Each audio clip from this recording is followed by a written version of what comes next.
जय हिंद दोस्तों, स्वागत है आप सभी का आपके अपने डेली करंट अफेयर्स की क्लास पे। मैं हूं आप सभी का राजा गुप्ता और मैं आपको पढ़ाने आया हूं 26 दिसंबर 2025 के महत्वपूर्ण डेली करंट अफेयर्स। तो आप यहां पे देख रहे हैं 1495 नंबर की क्लास। लगातार 1495 दिनों से मैं आपको करंट अफेयर्स पढ़ा रहा हूं भारत के प्रत्येक एग्जाम के लिए, चाहे वो दिल्ली पुलिस कांस्टेबल हो या फिर आरआरबी एनटीपीसी या फिर आपका जो भी यहां पर एसएससी जीडी होने वाला है। इसके अलावा भारत का प्रत्येक वनडे एग्जाम, स्टेट पीसीएस के लिए यह करंट अफेयर्स की क्लास बेहद महत्वपूर्ण है। और दोस्तों, आपको एक क्लास हिंदी इंग्लिश दोनों मीडियम में मिलती है स्टैटिक जीके के साथ। शुरुआत यहां पे मोटिवेशन थॉट से। लाइफ में एक अच्छी शुरुआत के लिए कोई भी दिन बुरा नहीं होता है, हर दिन आपका अच्छा होता है, हर दिन आपका बेहतरीन होता है और हर दिन आपका बेस्ट होता है। इसलिए कभी मत सोचे कि आज का दिन बुरा है, आज का दिन सबसे बेस्ट है, अभी का समय सबसे बेस्ट है। और हमेशा एक उन्नति की सोच के साथ, हमेशा पॉजिटिव सोच के साथ आगे बढ़ते रहें। आइए देखते हैं आज का पहला महत्वपूर्ण प्रश्न जो आप सभी के स्क्रीन पर दिख रहा है। तो ये रहा आपका पहला प्रश्न आपके स्क्रीन पर। प्राइम मिनिस्टर नरेंद्र मोदी ने राष्ट्र प्रेरणा स्थल का उद्घाटन कहां पर किया है? Where did the prime minister Narendra Modi inaugurate the Rashtra Prerna स्थल? तो राष्ट्र प्रेरणा स्थल मेरे प्यारे दोस्तों लखनऊ में इसका उद्घाटन किया है। क्या है राष्ट्र प्रेरणा स्थल? आइए जानते हैं पूरा डिटेल से। तो आप यहां पे देखिए, यहां पे तस्वीरों को पहले आप देखिए, तो तस्वीरों से आपको समझ में आएगा कि प्राइम मिनिस्टर नरेंद्र मोदी जी ने यहां पे राष्ट्र प्रेरणा स्थल स्टार्ट किया है लखनऊ में। और प्राइम मिनिस्टर अटल बिहारी वाजपेयी जो भारत के पहले प्राइम मिनिस्टर थे, अब हमारे बीच पे नहीं रहे, 25 दिसंबर को इनकी 101 नंबर की जयंती मनाई गई और इसी अवसर पर राष्ट्र प्रेरणा स्थल का इनॉग्रेशन किया गया है। 101 बर्थ एनिवर्सरी पर former prime minister Atal Bihari Vajpayee ji की यहां पर इसका उद्घाटन किया गया। यहां पे इस स्थल पे आपको डॉक्टर श्यामा प्रसाद मुखर्जी, पंडित दीनदयाल उपाध्याय और अटल बिहारी वाजपेयी की स्मृति और योगदान यहां पे समर्पित है, ये यहां पे डेडिकेटेड है। तो लखनऊ में दोस्तों वसंत कुंज क्षेत्र है, वहां पे राष्ट्र प्रेरणा स्थल बनाया गया है। ठीक है, तो परिसर का क्षेत्रफल लगभग 65 एकड़ है। यहां पे 65 फीट ऊंची कांस्य प्रतिमाएं स्थापित करी गई हैं, जो आप यहां पे देख पा रहे हैं। ये यहां पे कांस्य प्रतिमाएं हैं, ब्रॉन्ज स्टैचू है जो यहां पे स्थापित करी गई हैं। तो इसमें जनसंघ और भाजपा की जो यात्रा की तस्वीर रही है उन प्रतीकों के माध्यम से दिखाया गया है। देखिए, आज जहां भी बीजेपी है उसमें श्यामा प्रसाद मुखर्जी जी का, डॉक्टर दीनदयाल उपाध्याय जी, पंडित दीनदयाल उपाध्याय जी का, अटल बिहारी वाजपेयी जी का बहुत बड़ा योगदान है, तो उनको याद यहां पे किया जा रहा है। ठीक है, तो इसमें निर्माण में लगभग 230 करोड़ रुपए का कॉस्ट आया है और राष्ट्रीय चेतना और प्रेरणा को जन जन तक पहुंचाना इसका प्रमुख उद्देश्य है। आइए देखते हैं दूसरा महत्वपूर्ण प्रश्न आप सभी के स्क्रीन पर। हाल ही में केंद्र सरकार ने एयरलाइन संचालन के लिए एनओसी दिया है। तो सेंट्रल गवर्नमेंट ने किसे एनओसी दिया ताकि वो अपने एयरलाइन को ऑपरेट कर सके? तो यहां पे जो केंद्र सरकार है इन्होंने 3 एयरलाइन को मंजूरी दी है, शंख एयर को, अल हिंद एयर को और fly express. All of the above इसका सही आंसर हो जाएगा। तो केंद्र सरकार ने 3 नई एयरलाइंस को हाल ही में अप्रूवल दिया है, तो नाम आपको ध्यान में रखना है। यह है शंख एयरलाइन और अल हिंद एयरलाइन और फ्लाई एक्सप्रेस। इन तीनों को यहां पर अभी यहां पे मंजूरी दी है, तो नो ऑब्जेक्शन सर्टिफिकेट यहां पे दे दिया है।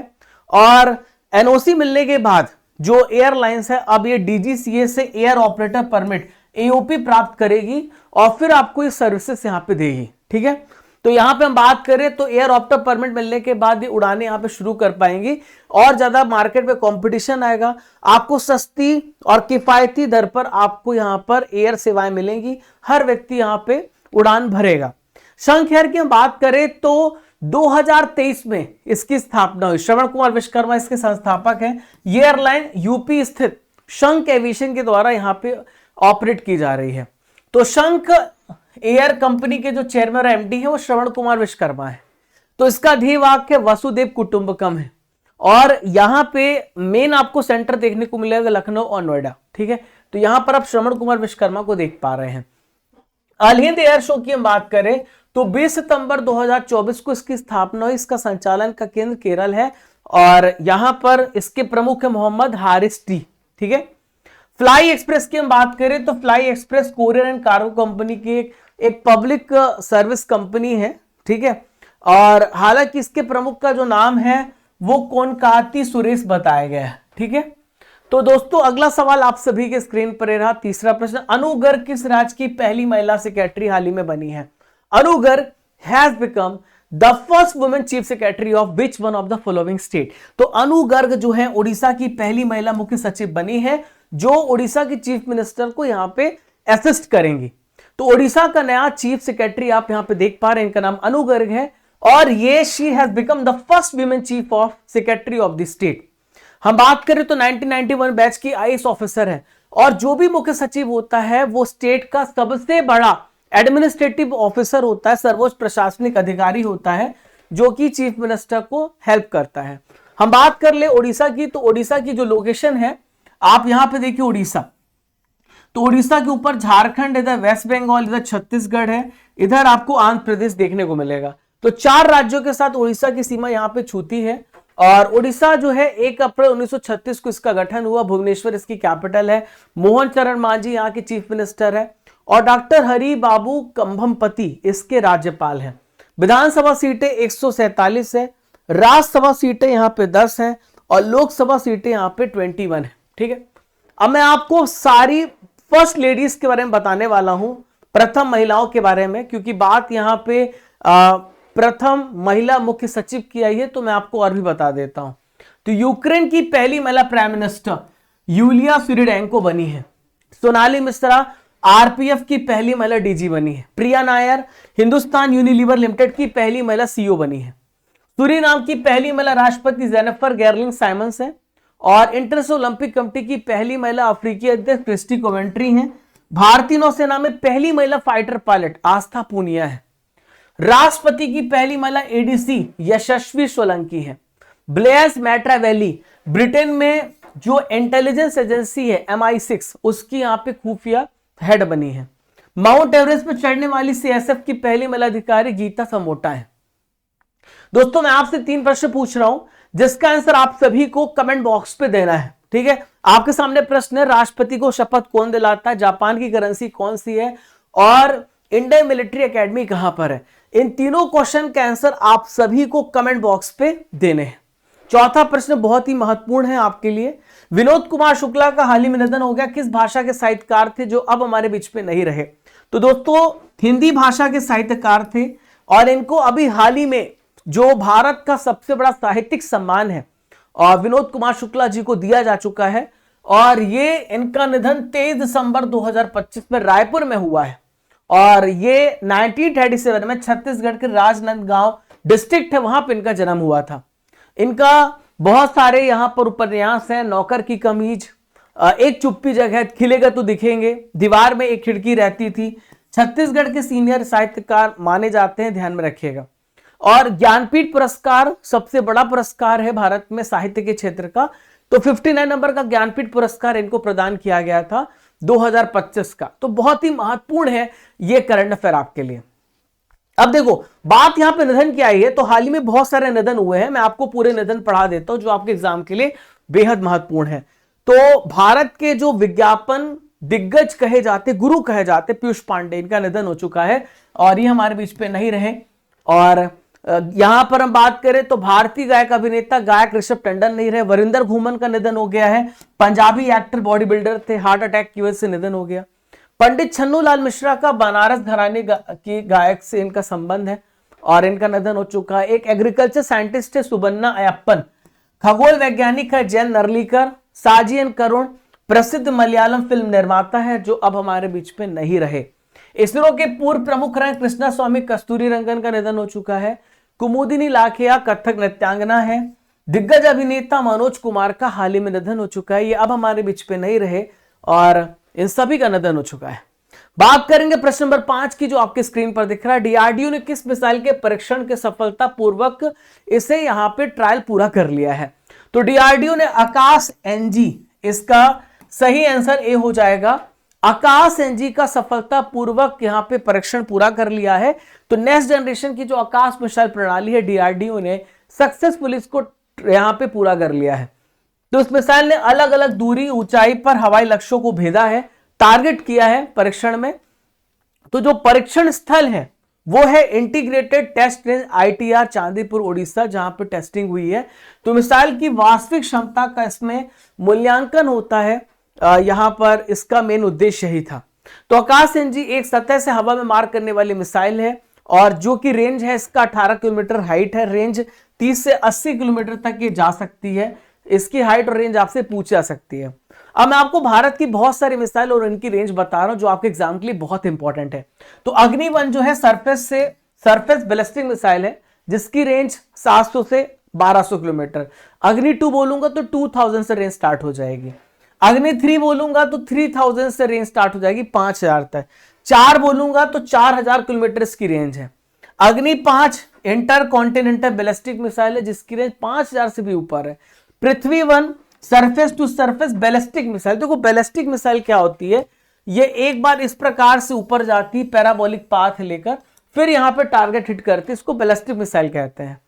पृथ्वी-2 की रेंज 250 से 350 किलोमीटर है। अब देखिए मैं आपको कुछ महत्वपूर्ण जीके भी पढ़ा रहा हूं मिसाइल से रिलेटेड, जो आपके एग्जाम में पूछा सकता है। ब्रह्मोस आपने नाम सुना होगा, तो ब्रह्मोस की रेंज 290 से 700 किलोमीटर है। इसे भारत और रशिया ने मिलकर बनाया एक सुपरसोनिक क्रूज मिसाइल। शौर्य बैलिस्टिक मिसाइल है, रेंज 700 से 1900 है। प्रलय सरफेस टू सरफेस मिसाइल है। आकाश सरफेस टू एयर। त्रिशूल सरफेस टू एयर। और नाग जो है एंटी टैंक को भेदने के लिए है। और अस्त्र जो है ये एयर टू एयर है, 80 से लेकर 110 किलोमीटर इसकी रेंज होती है। मेरे प्यारे साथियों, अगर आपको इस क्लास की PDF चाहिए तो आज ही डाउनलोड करिए स्टडीगर एप्लीकेशन ऐप। जैसे ही क्लास आपकी खत्म होगी आपको इस क्लास की PDF मिल जाएगी, और शाम को टेलीग्राम पे भी आपको PDF मिल जाती है। एप्लीकेशन को डाउनलोड करने के बाद डेली करंट अफेयर्स सेक्शन में जाइएगा, जहां पर आपको आज की PDF मिल जाएगी जो आप क्लास देख रहे हैं, और डे बाय डे पे PDF है। आप टेस्ट सीरीज में जाओगे तो डेली करंट अफेयर्स का टेस्ट है, जहां पे आपकी रैंक भी पता चलती है कि आप कितने रैंक पे हैं, और 18,000 टॉपिक वाइज जीके जीएस के प्रश्नों का आपको संकलन मिलता है, टॉपिक वाइज सब्जेक्ट वाइज पूरा, ठीक है। और यहां पे 12 महीने का मंथली करंट अफेयर्स का टेस्ट भी है आपके लिए। 12 महीने, हर महीने 250 प्रश्न आप करोगे। और प्रीमियम कोर्सेज पे कॉम्बो पैक्स भी हैं, ई बुक्स है, मंथली बुक, 10 मंथ ई बुक, 12 महीने ई बुक और 6 महीने ई बुक। ये सारा पैकेज आपको यहां पे मिलता है। तो आप जनवरी से लेकर दिसंबर तक 12 महीने का टेस्ट और यहां पर मंथली ई बुक्स भी आप प्राप्त कर सकते हैं। कॉम्बो 200 स्पेशल ऑफर चल रहा है और ईयर एंड ऑफर चल रहा है। दोस्तों अर्जुन जीएस फाउंडेशन बैच को आप जरूर ज्वाइन करिए। बहुत बेहतरीन तरीके से आपको क्लास कराई जा रही है, और स्टेट लेवल, वनडे लेवल, हर एक लेवल की क्लास है। इस पे आप पढ़िएगा। आज दोपहर 1 बजे पॉलिटी का लेक्चर नंबर 8 अपलोड हो रहा है, उसको जरूर फॉलो करिएगा, ठीक है।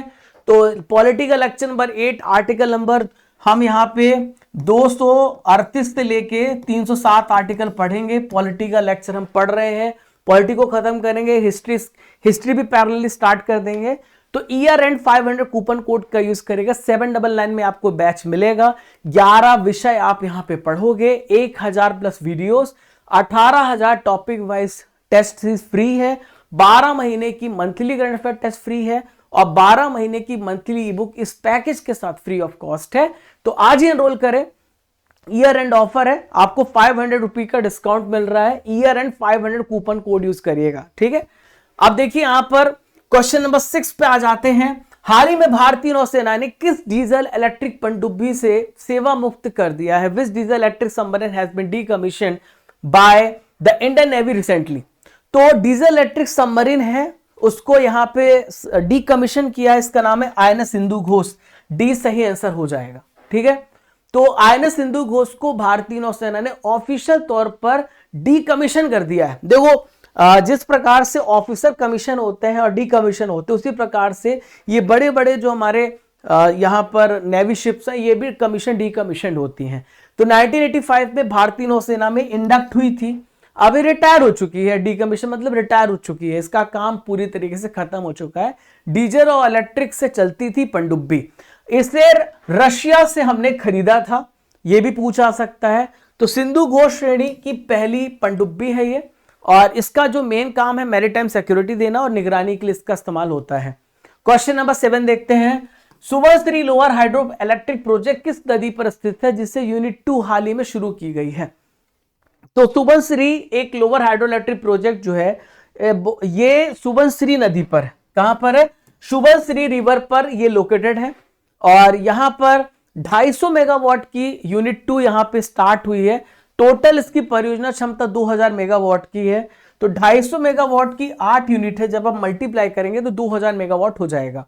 तो ये परियोजना आपको अरुणाचल प्रदेश असम की बाउंड्री पे सुबनसिरी नदी पे देखने को मिलेगा और इसे एनएचपीसी के द्वारा डेवलप किया गया है और ये भारत की सबसे बड़ी हाइड्रो इलेक्ट्रिक प्रोजेक्ट में से एक है और नॉर्थ ईस्ट का सबसे बड़ा जो बांध है इसी में इंक्लूडेड है। ठीक है, अगला है विज्ञान रत्न पुरस्कार 2025 हाल ही में किसे दिया गया? हु हैज बीन अवॉर्डेड दी विज्ञान रत्न अवार्ड 2025? तो ये क्वेश्चन बहुत इंपॉर्टेंट है। तो इनका नाम है जयंत विष्णु नर्लिकर। जयंत विष्णु नर्लिकर को विज्ञान रत्न पुरस्कार 2025 से हाल ही में सम्मानित किया जा चुका है। तो ए राइट आंसर होगा। राष्ट्रपति द्रौपदी मुर्मू यहां पे 2025 के राष्ट्रीय विज्ञान पुरस्कार इन्होंने डिस्ट्रीब्यूट किए राष्ट्रपति भवन में। तो यहां पर जो वैज्ञानिक यहां पे साइंस के क्षेत्र में अपना असाधारण योगदान दिखाते हैं, टेक्नोलॉजी के क्षेत्र में, इनोवेशन के क्षेत्र में, उन्हें सम्मानित किया जाता है। तो यहां पे 24 ऐसे साइंटिस्ट हैं जिनको यहां पे सम्मानित किया जा रहा है और 4 कैटेगरियों में इनको यहां पे सम्मानित किया गया है। और ये 4 कैटेगरी पद्म पुरस्कार जैसे होता है ना, पद्म पुरस्कार, भारत रत्न होता है, फिर पद्म विभूषण होता है, फिर पद्म भूषण होता है, फिर पद्मश्री होता है।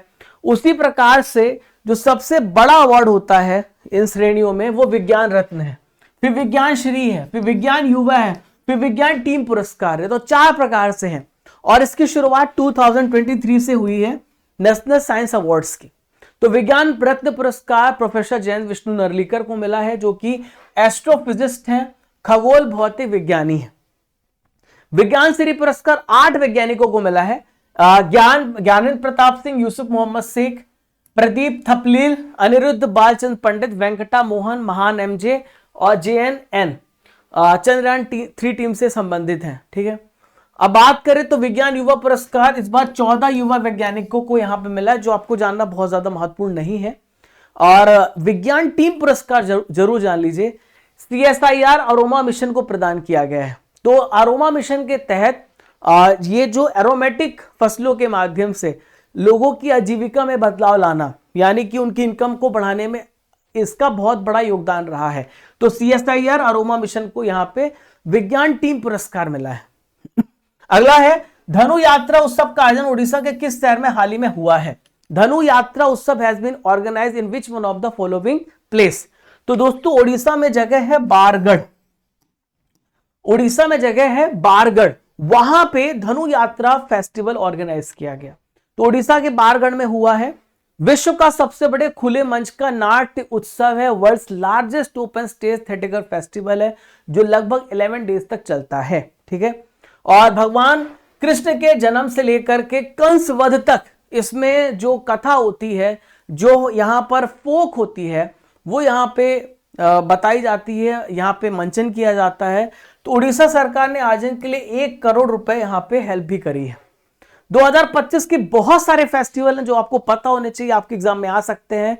तो सुरू समर फेस्टिवल लद्दाख में हुआ, 26वां दिव्य कला मेला पटना बिहार में हुआ, गाय यात्रा महोत्सव नेपाल में होता है, मार्बल महोत्सव नागपुर महाराष्ट्र में होता है, बेदन खेलम उत्सव मेघालय में, मेमोंग महोत्सव मेघालय में, हरेला उत्सव उत्तराखंड में पुष्कर कुंभ भी होता है और राममाण उत्सव उत्तराखंड में होता है। ठीक है, खीर भवानी मेला जम्मू कश्मीर, लेवेंडर उत्सव जम्मू कश्मीर, अंबुबाची मेला असम में और तेलंगाना में लगता है बोनालू उत्सव, शिरुई लिली महोत्सव ये मणिपुर में होता है।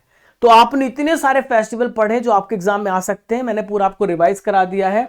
10वें प्रश्न की तरफ बढ़ते हैं जो आप सभी के स्क्रीन पर आइए देखते हैं। बंदरगाह सुरक्षा ब्यूरो BOPS को किस अधिनियम के तहत एक वैधानिक निकाय बनाया है, एक स्टैट्यूटरी बॉडी बनाया है? तो ब्यूरो ऑफ पोर्ट सेक्रेटरी ने यहां पर स्टैट्यूटरी बॉडी यहां पे बनाई गई है, तो वैधानिक निकाय बनाया है। मर्चेंट शिपिंग एक्ट 2025 के तहत BOPS को हाल ही में एक स्टैट्यूटरी बॉडी बनाया है जो क्या कर सकती है, यहाँ पर हमारे बंदरगाह की सुरक्षा को ध्यान में निगरानी करेगी, उन सभी चीजों को देखेगी। तो बंदरगाह और जहाजों की सुरक्षा को इससे और मजबूती मिलेगी, वो डिसीजन लेने के लिए यहाँ पर इंडिपेंडेंट हो जाएगी। ठीक है, तो यहाँ पे बंदरगाह सुरक्षा ब्यूरो को अभी यहाँ पर स्टैट्यूटरी बॉडी बनाई गई है और धारा 13 के तहत इनको स्टैट्यूटरी बॉडी बनाई गई है और इसके द्वारा खुफिया जानकारी का आदान प्रदान सुनिश्चित किया जाएगा और सेफ सिक्योरिटी यहाँ पे ध्यान दिया जाएगा। ठीक है, साइबर सुरक्षा पे भी विशेष ध्यान दिया जाएगा। तो ये ब्यूरो बंदरगाह जहाजरानी जलमार्ग मंत्रालय के अधीन कार्य करेगा और जिसके वर्तमान मंत्री कौन है आप मुझे बताइए।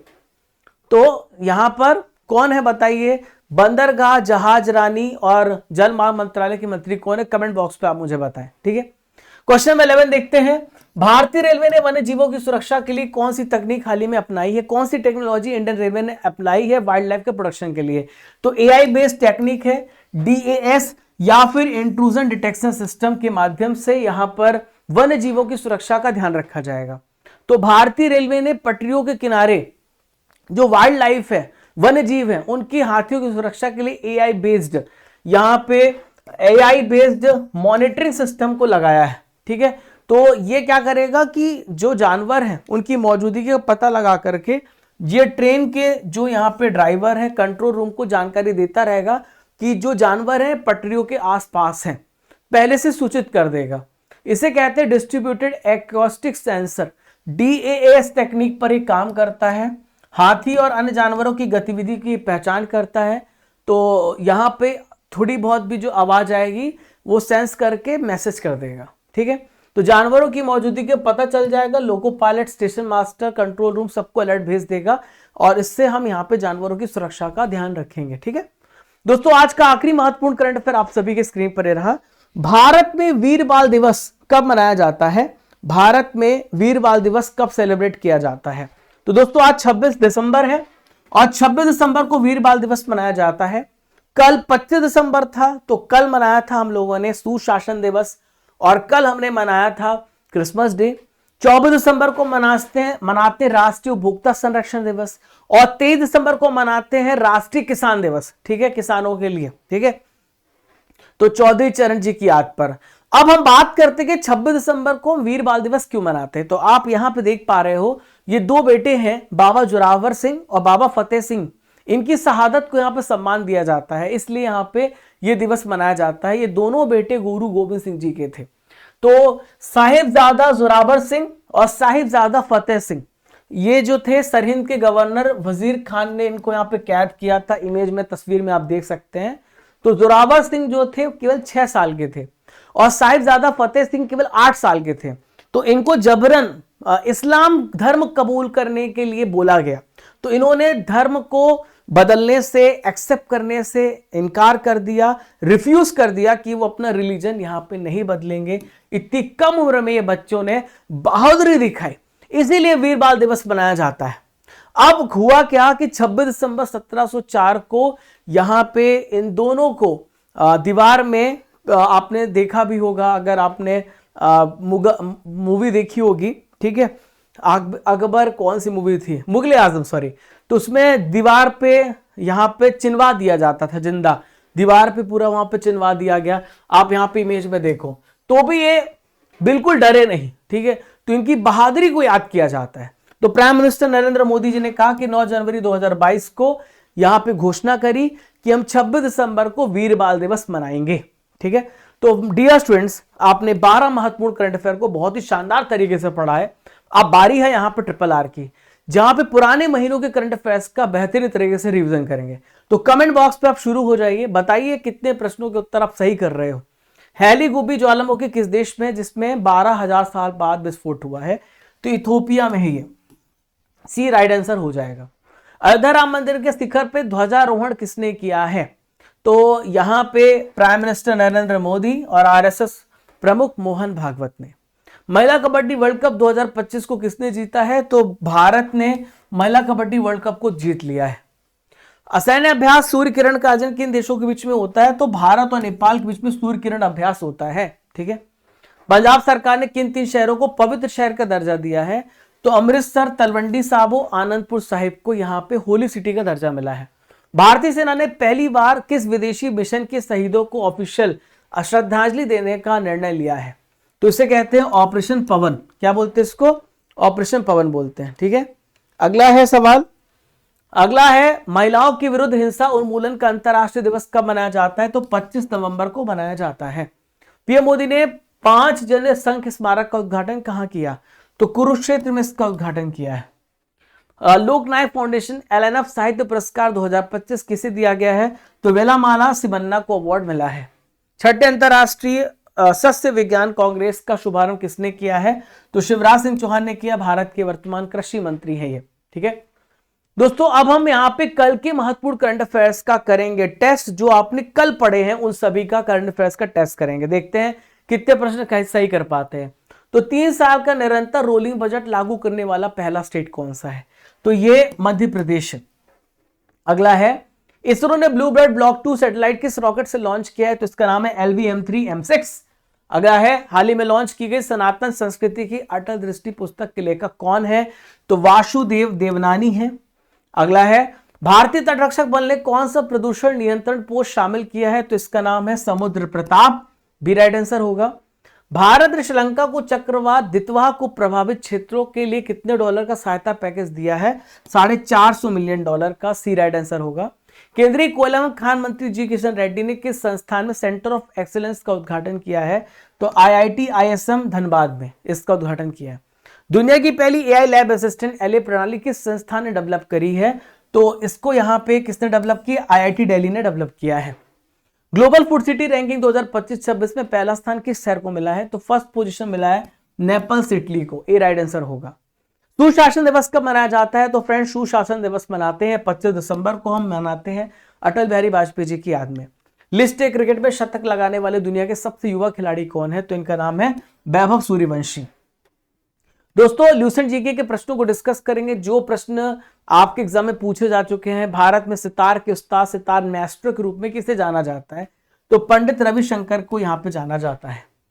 दक्षिण अफ्रीका में रंग भेद को खत्म करने के लिए नोबेल शांति पुरस्कार किसे मिला था? तो नेल्सन मंडेला को नोबेल शांति पुरस्कार मिल चुका है। भारतीय परमाणु कार्यक्रम के जनक किसे जाना जाता है? तो ये father of nuclear program Homi Jehangir Bhabha जाने जाते हैं। दोस्तों, आज का सवाल है, अनु गर्ग किस राज्य की पहली महिला मुख्य सचिव बनी है? इस प्रश्न का उत्तर आप सभी को कमेंट बॉक्स पे देना है। यहां पर आपको एक पिक्चर दिख रही है, आपको पहचान करना है ये तस्वीर किस महान पर्सनालिटी की है। आप सभी स्टडीगर एप्लीकेशन को डाउनलोड कर लीजिएगा गूगल प्ले स्टोर से। डाउनलोड करने के बाद आप डेली करंट अफेयर सेक्शन में जाइएगा, जहां पर आपको डेली इसकी PDF मिलती है। जैसे ही क्लास आपकी खत्म होगी, शाम को टेलीग्राम पे 5 बजे PDF अपलोड हो जाएगी। राजा गुप्ता करंट अफेयर्स को सर्च करिएगा और साथियों टेस्ट सीरीज को जरूर ज्वाइन करिए। डेली करंट अफेयर्स का टेस्ट, कंप्यूटर का special test, 18,000 topic wise GK GS के प्रश्नों का टेस्ट और 12 महीने का मंथली करंट अफेयर्स का टेस्ट। आप प्रीमियम कोर्सेज पे गलती से भी मत जाइएगा। यहाँ पे कॉम्बो पैक्स है आपके लिए, जहां पे आप 12 महीने का करंट अफेयर का टेस्ट और 18,000 टॉपिक वाइज जीके जीएस के test combo 200 coupon code use करके प्राप्त कर सकते हैं। और दोस्तों, अर्जुन जीएस फाउंडेशन बैच ये 1299 रुपए का बैच है। ऑफर प्राइस 799 में आपको मिल रहा है। आप कूपन कोड यूज करिएगा। ईयर एंड ऑफर चल रहा है 3 साल की वैलिडिटी के साथ। आपको NCERT modern history, polity and physical, world geography, economics, physics, chemistry, science. आज पॉलिटिकल लेक्चर नंबर 8 आप पढ़ेंगे। 1 बजे आपकी क्लास है, फिर शाम को 5 बजे आपकी क्लास है। टाइमिंग का ध्यान रखिएगा। आपको इस पैकेज के साथ 18,000 टॉपिक वाइज जीके जीएस के टेस्ट जो अभी तक एग्जाम में पूछे जा चुके हैं, 12 महीने का मंथली करंट अफेयर का टेस्ट और 12 महीने की मंथली बुक इस पैकेज के साथ फ्री ऑफ कॉस्ट आपको मिलता है। ठीक है, और यहां पर ये सारे बैच आपके कंप्लीट होंगे। आप प्रीमियम कोर्सेज पे जाएंगे तो अर्जुन जीएस फाउंडेशन बैच मिलेगा, जहां पे आप एनरोल कर सकते हैं। 1 साल की कंप्लीट टॉपिक वाइज PDF, 1 साल की कंप्लीट 12 महीने की मंथली पैकेज 2024-2025 का कूपन कोड लगा करके डिस्काउंट प्राप्त कर सकते हैं। और टॉपिक वाइज अगर आपको 1000 टॉपिक वाइज जीके जीएस चाहिए तो भी आप यहां से प्राप्त कर सकते हैं। और 1000 static PDF, 1000 current affair PDF, ये सब कुछ आपको एक ही जगह पे मिलता है। टेस्ट पास है, जहां पे 4000 प्लस टेस्ट आपको मिलेंगे। और यहां पर टेलीग्राम चैनल को ज्वाइन कर लीजिएगा। चैनल पे नए तो सब्सक्राइब कर लीजिएगा। और 1000 current affair PDF, static PDF, जो भी क्लास हम लेते हैं वो प्रीमियम कोर्सेज में ही पैकेज आपका अवेलेबल है। तो फ्रेंड्स मिलते हैं आज के रात के 8 बजे के लेक्चर के साथ, 10 मिनट के सेशन के साथ, दोपहर 1 बजे आपकी एप्लीकेशन की क्लास के साथ, शाम को 5 बजे एप्लीकेशन की क्लास के साथ। ऐसे ही पढ़ते रहिए। Stay blessed, stay happy and do your best. मुझे पूर्ण विश्वास है बहुत बेहतरीन करेंगे, हमेशा आगे बढ़ते रहेंगे। जय हिंद, जय भारत। जब तक तोड़ेंगे नहीं तब तक छोड़ेंगे नहीं। मिलते हैं नेक्स्ट इंपॉर्टेंट सेशन में। Stay tuned.